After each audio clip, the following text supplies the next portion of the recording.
Industry communication has been key. We went out with our food vision in December. That was to give the industry time to really kind of get to grips with what we were asking of them. We held a number of days then for the industry to come and be told about what we were doing and how we were going to do it. And I think that even now there is still some people who don't quite understand how it works, or how this will happen, or how that will happen. I think the other thing to say to the industry is the opportunity is bigger than just the low-cog opportunity. The opportunity is that the whole country will have a torch relay. The whole country will be looking, there'll be live sites around the country. There'll be live sites in London, there'll be festivals of food happening around the country.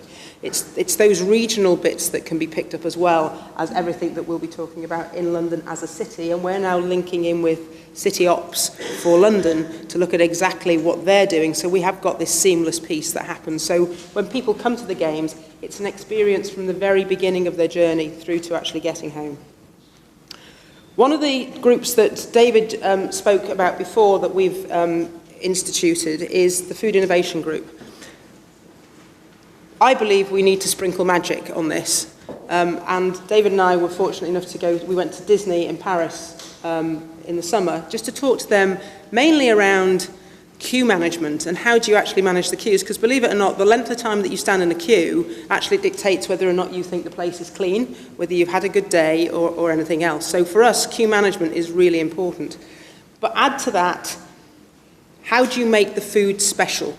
How do you take something and make it beyond the norm? How do you get people to go wow about the food as opposed to saying it was okay?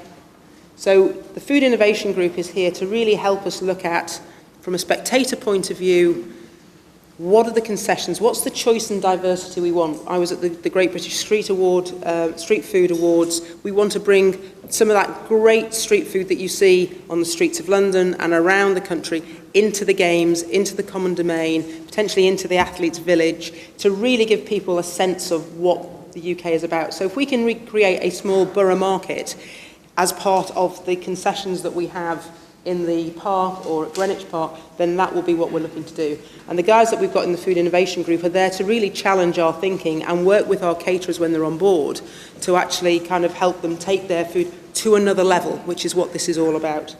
We have something that we're challenged on, which is pushing beyond our personal best. And again, it was one of the things within our contracts that we've asked our caterers to tell us how are they going to push beyond their personal best. How are they going to make this the best thing they've ever done?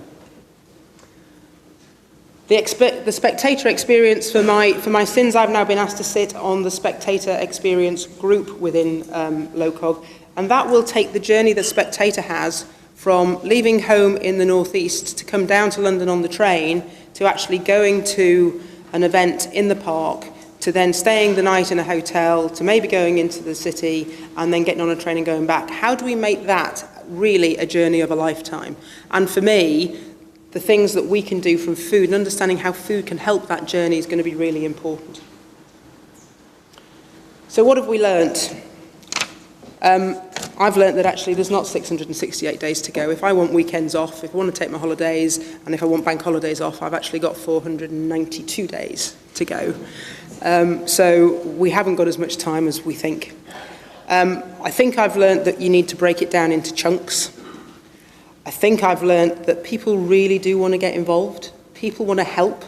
People actually want to be able to say, I've been a part of that. People want to make the UK proud. When the lights kind of shine on us, they want to be able to know that they've had some small part of that. What else have I learnt? To expect the unexpected. Nothing ever goes the way you think it's going to go. You can make as many plans as you like. As soon as you go down one route, you have to be prepared to take another route. So you've always got to have contingency in the back of your mind. If that doesn't work, how's that going to work? If that doesn't work, well, we need to come over here. And then somebody will come over here and say, well, you can't do that because of X, Y, and Z. And you can't.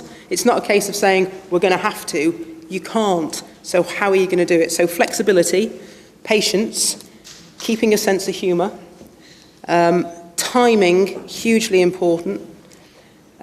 Your initial thoughts on anything are probably wrong, is probably another thing. True partnership is where it's at.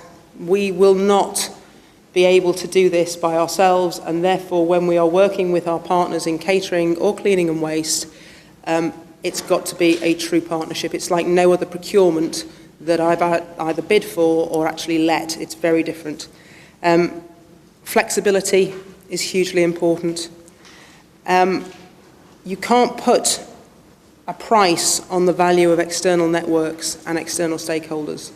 The ability that these guys have to help you and just to give you names of people who can help or things like that is just phenomenal.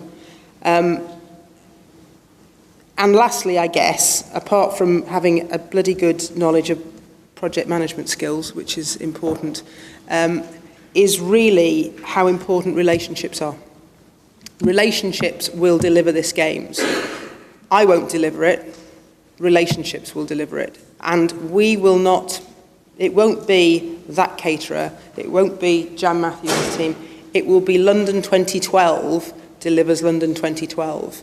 And I think that therefore it's incumbent on me and my team to give all our partners, whether they're producers, whether they're caterers, cleaners or waste, the best opportunities to be able to do that. And the only way we can do that is to work with them as if they're extended parts of LOCOG, which is what they are. So get the right people at the right time, in the right place, give them all the communication that you can, and really have a good time.